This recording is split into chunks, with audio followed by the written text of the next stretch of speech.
everyone. This is the Creativity Cocktail. This is Winston. I am unbelievably excited today to have Laura King with us. I want to make sure that, first of all, thank you, Laura, for being part of this conversation. I really thank you so much for this. But I'm going to introduce Laura here for us all. So Laura is a playwright, dramaturg, director, and editor. She holds an MFA in playwriting with a concentration in dramaturgy from the Hollins Playwrights Lab and a master's in English from Northwestern University. She is the Atlanta region representative of the Dramatists Guild and chair of the publications committee for the Southeastern Theatre Conference. Laura's full-length plays, Independence Day and Happy Meadows, and the Harmony Baptist Church Ladies Auxiliary Christmas Jubilee are available for licensing through stage rights. Her play, Cayuga Canal Girls, is a winner of the 2020 AACT NewPlayFest. Laura also serves as the literary associate for YouthPLAYS, which has published many of her plays for young audiences. And for more, she's got her website, and we're going to share her website here. So, Laura, it's amazing to have you here today. I am so excited to have you. So say hello to our audience for us. Hello, and thank you for having me, Winston. I'm honored to be here and excited. This is fantastic to have you part of our conversation here today. So let's kick it off. So usually, Laura, when I'm having this conversation with colleagues and creatives, I ask them this question. And so I need your help with this. So this question is, when you're about to write and you're about to prepare to craft your latest masterpiece, what tools do you use? Use a tool? Do you use a software? Is it an environment? Is a scenario where you need a certain kind of music or you need an environment? Tell us about when you're ready to be creative. What starts you off? What kicks you off to be creative? All those things. I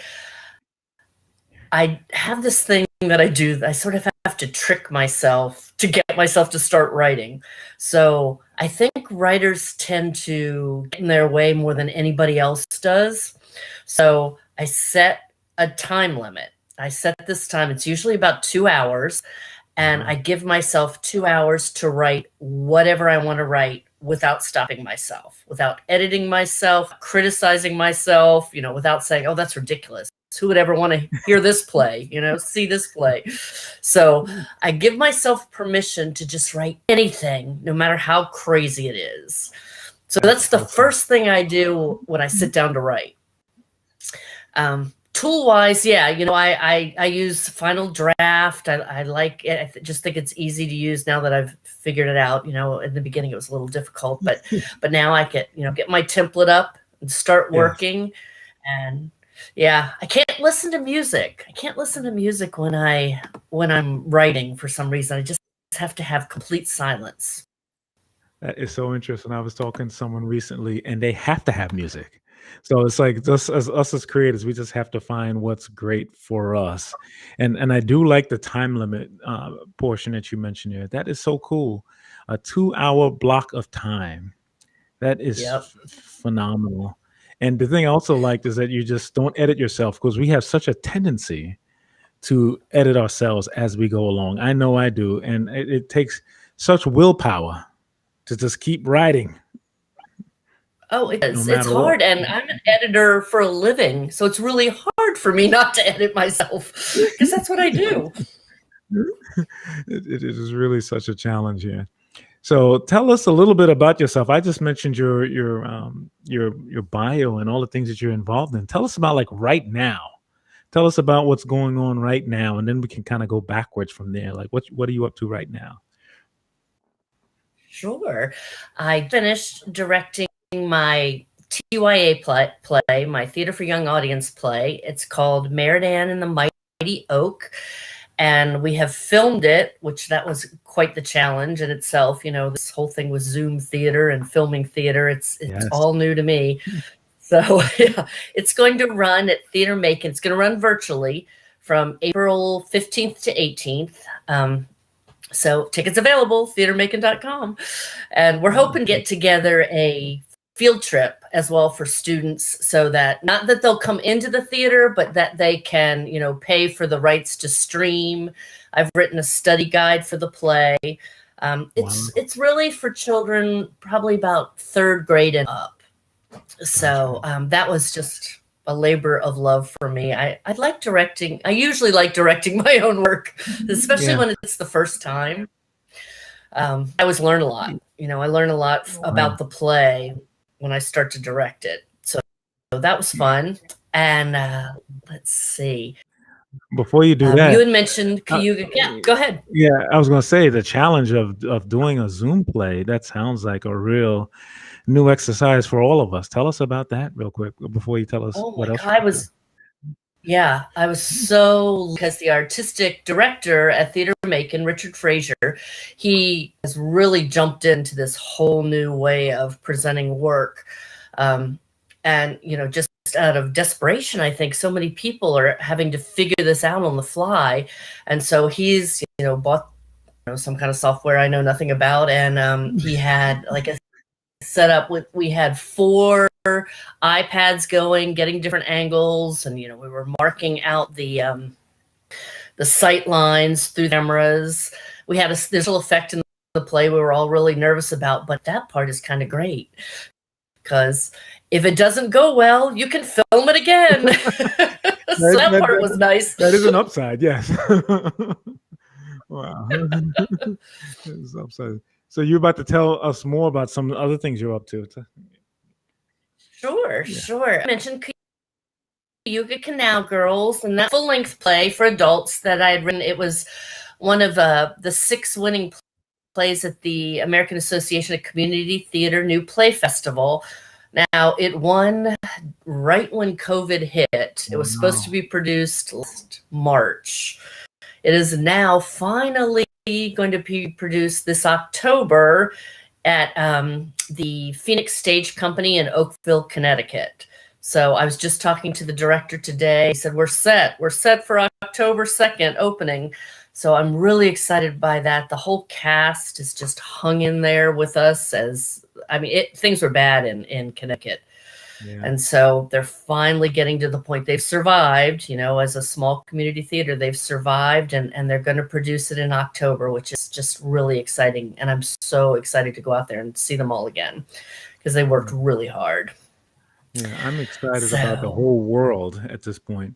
I think that we've got such a chance these days. We both are here in Georgia, and I recently got a chance to sign up for an appointment for me to get my vaccine. And so I am so thrilled. It's like 2 or 3 weeks away. It's like April something, but I'm so glad to get it because I need to get out in the world. I just do. Me too. Well, you're talking to me on a great day because I just got my 2nd shot today. Woohoo! Congratulations. That's phenomenal. Wow. I know. I'm so happy. So I feel like I have to stay really focused for 2 weeks and go out in the world. That's right. It's so interesting that our conversations these days have changed from what they used to be to now when I talk to people, the question now becomes, well, what did you get? Did you get Moderna or Pfizer? like 6 months ago, we would have never even thought of that as a thing. But now it's like an icebreaker conversation. Like, oh no, I'm waiting. I know. Waiting for Johnson & Johnson. I know, it's not like, hi, what do you do? It's, hi, did you get your shot? Oh, that's right. I did this interesting thing because I believe that we're going to have to show our papers at some point. So I went on Amazon and got these little holders that are supposed to be delivered, these little plastic holders to put my vaccine in so I can put it on my head like a lanyard, or, one of those things that you put on when you're getting a pass to go into a place. So I could just walk around. Say, here's my shot. Exactly. I know. I want to laminate my little card they gave me. I'm like, yep, I'm clear. That's right. I am under this belief, Laura, that at some point people are going to be asking us whether we got shots or not. And we're going to have to produce our certificate that we got a shot. I think that's true. I do. I know. They're talking about passports, like shot passports and all that stuff. Oh, So yes. I totally believed it. And I believe that, for those of us who are into like phones and all of that, it's going to be on your phone. There's going to be some kind of yes, QR code on your phone that people are going to scan. The reason why I believe this is true, because I know they're doing that in China and in other parts of the world where people have to, before they can go into a restaurant or a theater, they have to scan you on a QR code. oh my gosh, that seems so weird. Yes, I can see that coming. That is the 1984 New World Order, something like that. Yes. That is. Yeah, it's really interesting. It's interesting about COVID because I think, okay, it's been a year, and I think about creative people, and what they've had to do to sort of survive this, not just, keeping your businesses going, but mentally what it's done to us. And a friend of mine said, well, this is the time you can either Zoom writing or you can and just start writing. I think that's what I did for a long time. And it was nice in a lot of ways. Yeah. I think that we're going to see an explosion of work here in the near future. Those things that were scuttled or put on hiatus because of the pandemic, and then this energy that people are going to feel because they see the hope of the times, and they're going to start writing stuff that they've been just circulating in their mind for longer. So I think that 2021, 2022 are going to be boom times for creatives. I really do. Yep. I really do. So tell us a little bit about your path. It will be. Yeah. You went to Northwestern University. So tell us, you've done a lot, Laura. This has been really awesome. Tell us a little bit about your journey as a creative.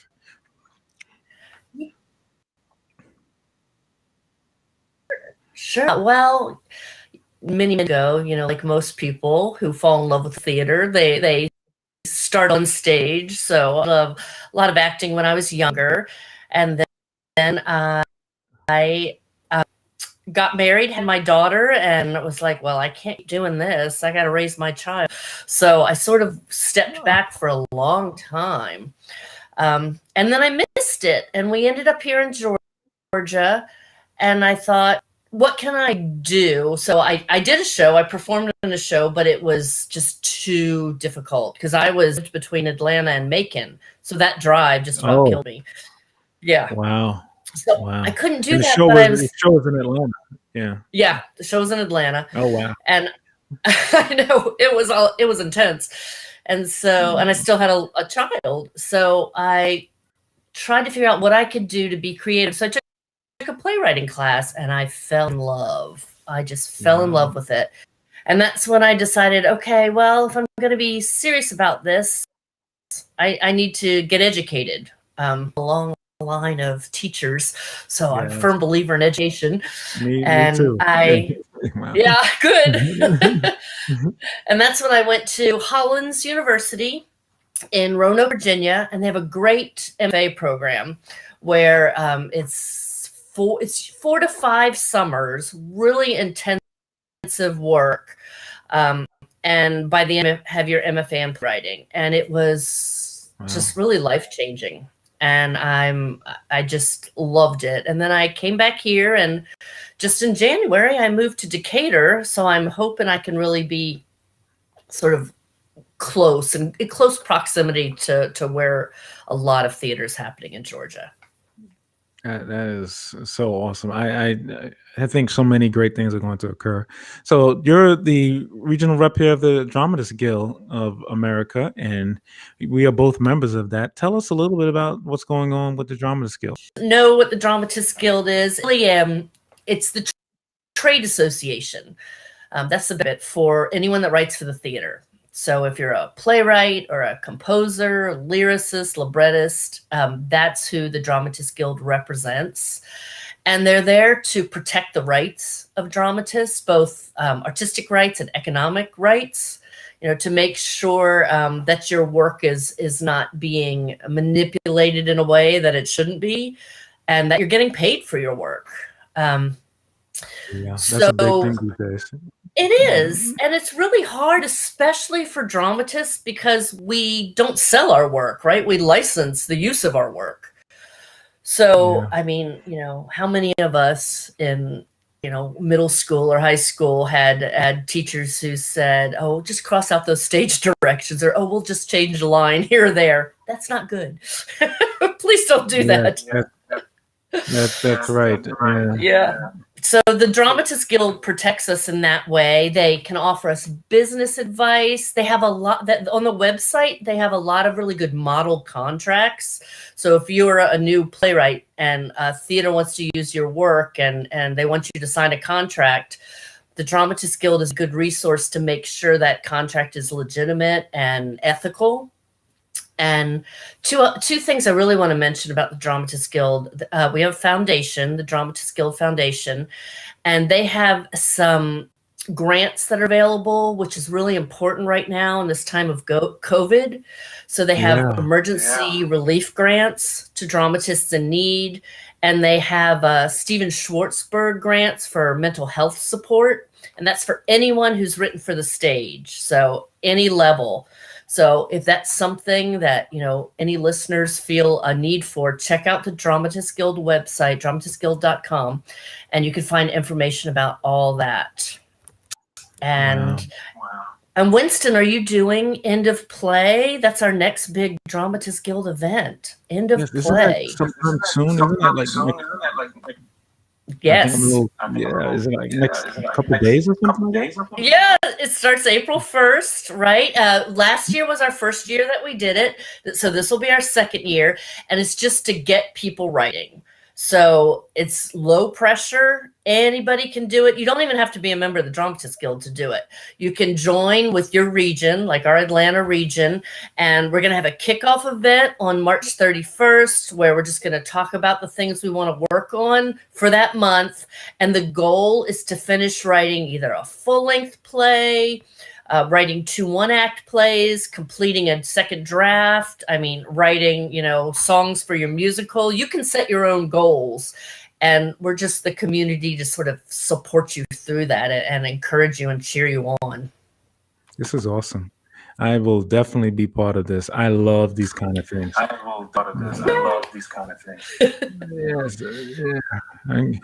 it's cool. I'm hearing myself in stereo, which is awesome. It's cool. So, Laura, tell us about like who these days are inspiring you, like whether they're creators or writers or anything that's giving you like I'm excited about this. I want to be part of that. Who's inspiring you these days? Yeah. I just have some writer friends inspire me that are sort of like trooping along through this difficult time.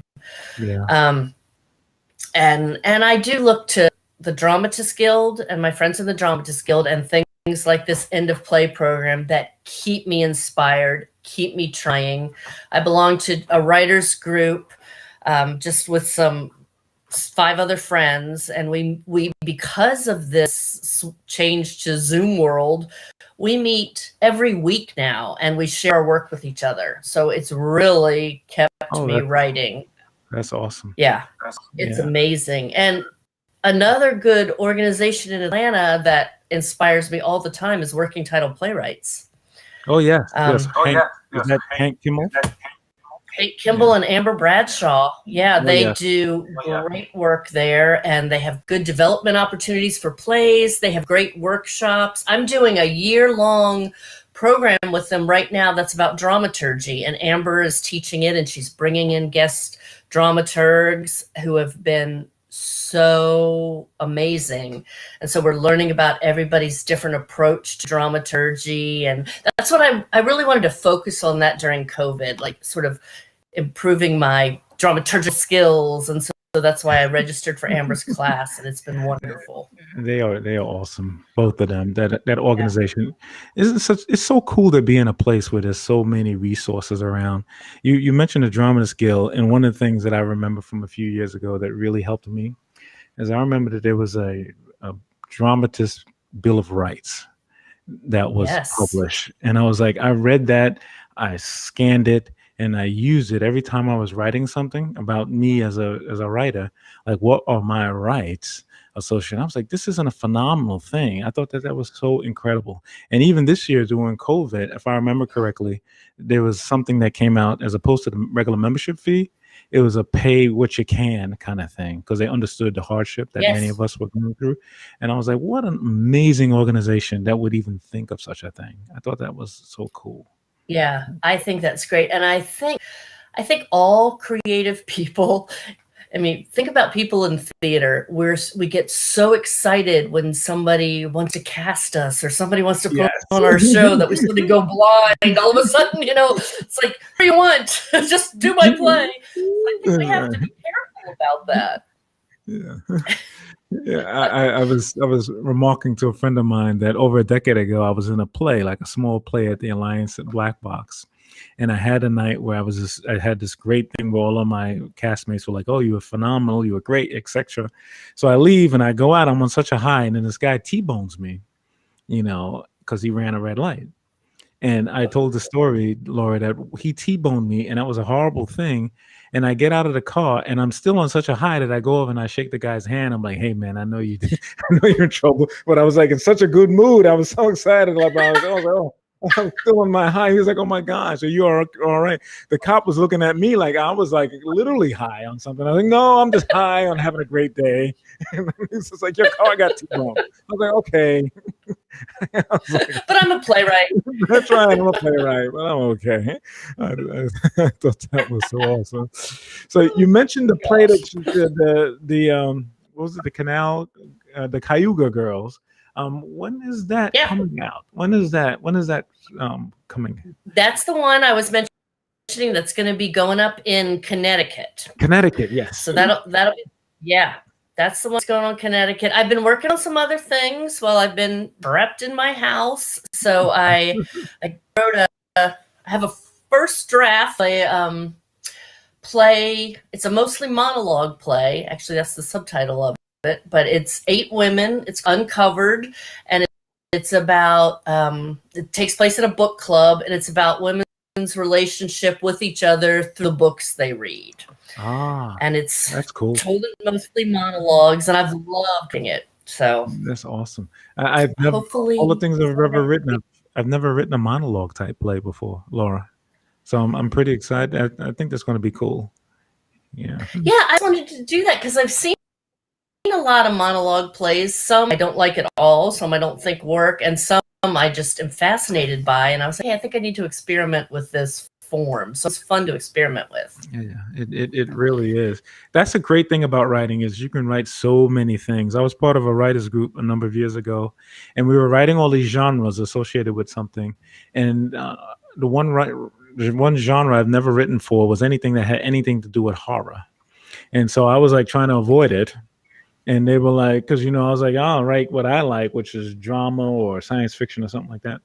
And they were like, no, we got no one that wants to write horror. So Winston, you got to write it. I was like, wow, how did that work out that way? So I'm so excited about that play that you've got going in Connecticut. That is fantastic.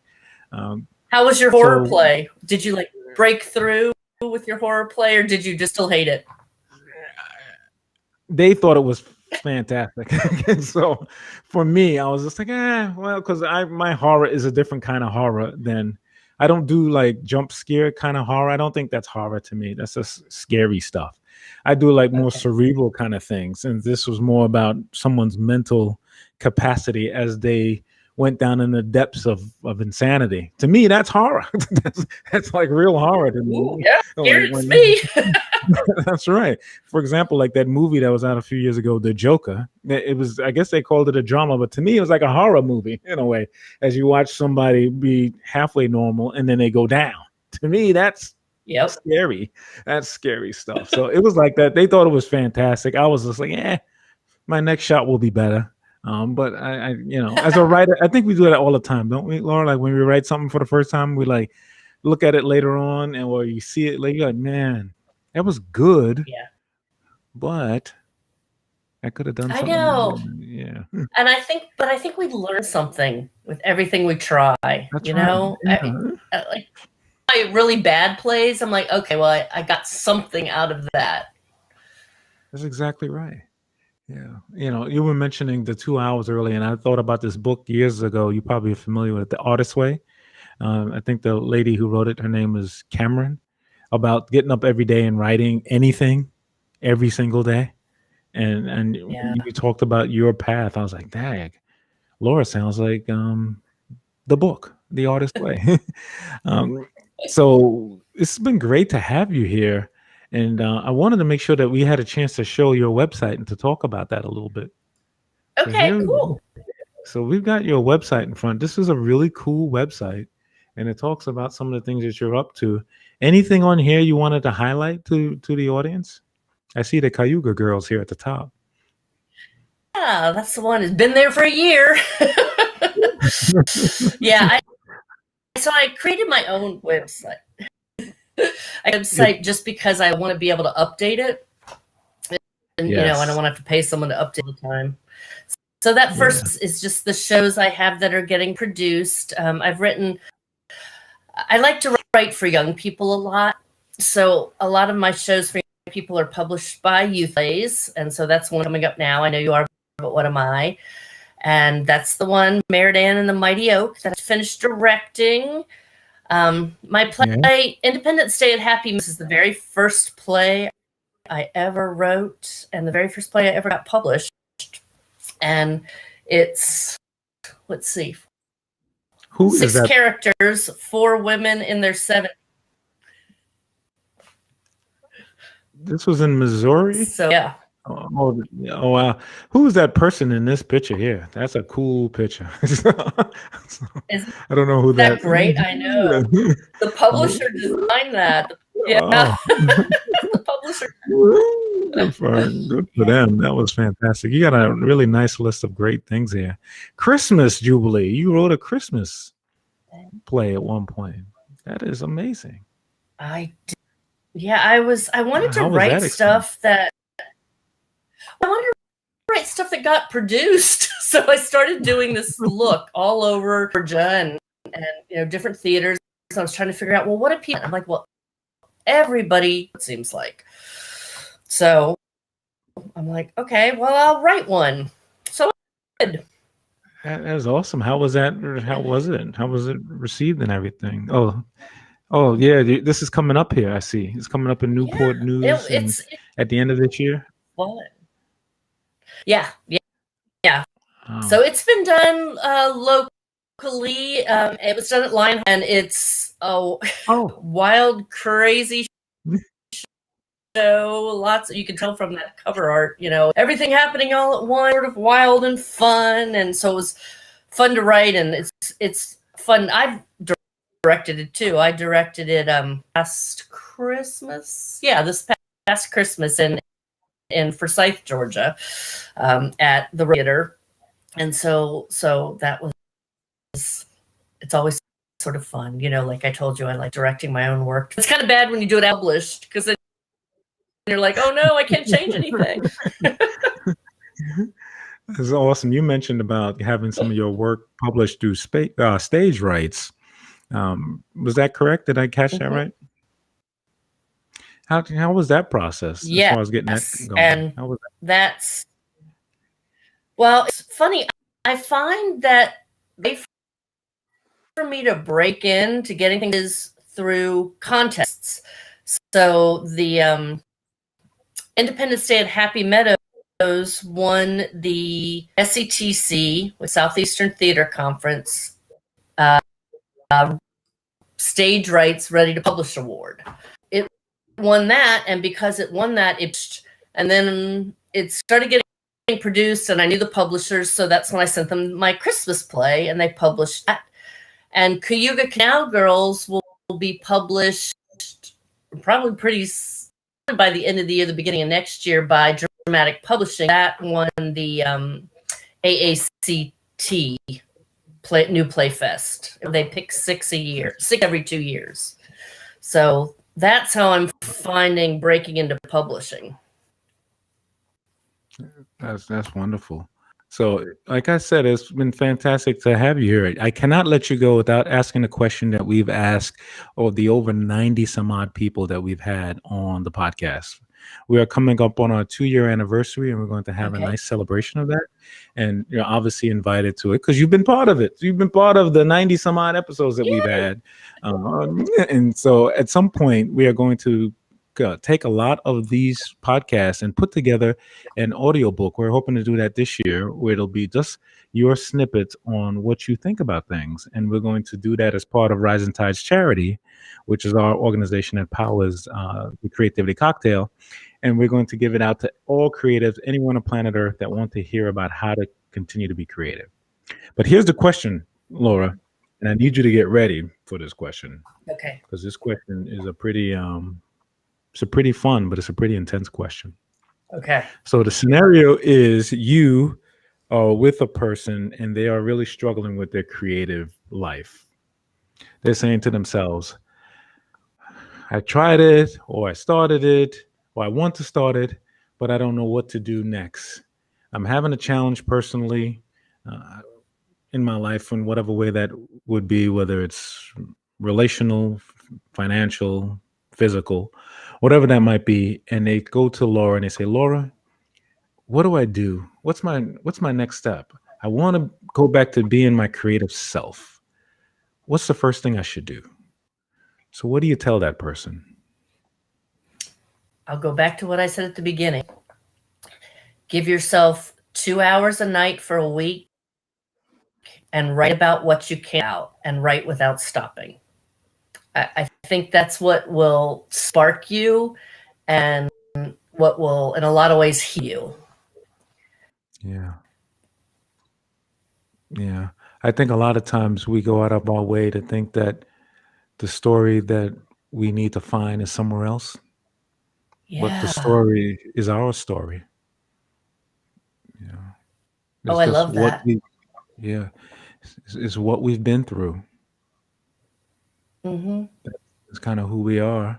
And everything that I've ever written, and you probably feel the same way, Laura, that there's some snippet of our lives that come from out of our brain and shows up in the story. Oh, yeah.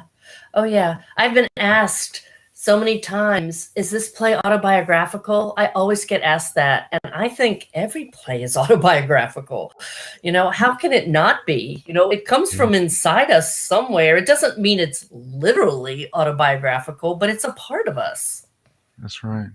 That's right. And I feel this way, and maybe you or maybe other people feel this way. But when you are finished and you have your work produced or just done, it's like you feel like you've given birth to something. It's not Oh, yeah. it's not the same thing like an actual birth, but it's like you've given birth to something because you created characters. You created a world. You created some kind of problem that these characters had to go through to solve something. And that's what makes us all really great in creativity. And that every time you see a show, it's the same thing like getting an education, in my opinion. Going back to Oh, your yeah. educator, Laura.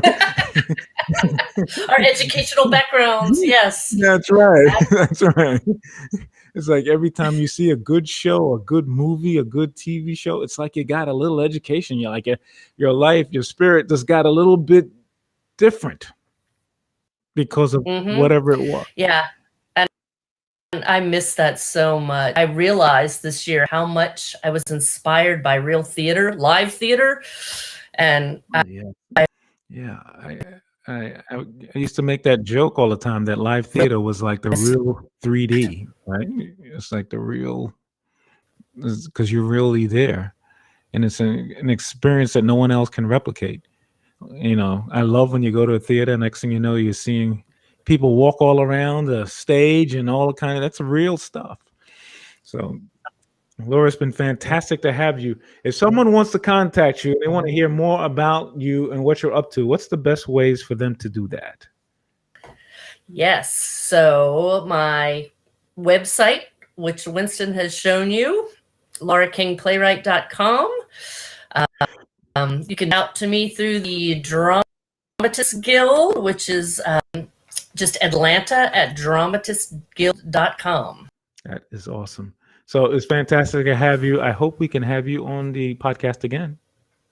Yes, I hear you saying yes. So, oh Laura, it's been it's so phenomenal to have you. Everyone that's out there, you are a masterpiece. Every single day you create something, you are just put on a little brushstroke on who you are. We are so glad to have Laura King join us today. And for all of you out there, please keep doing what you got to do. And please make sure you're creating something every day, every single moment. Thank you so much, Laura. We will talk to you again.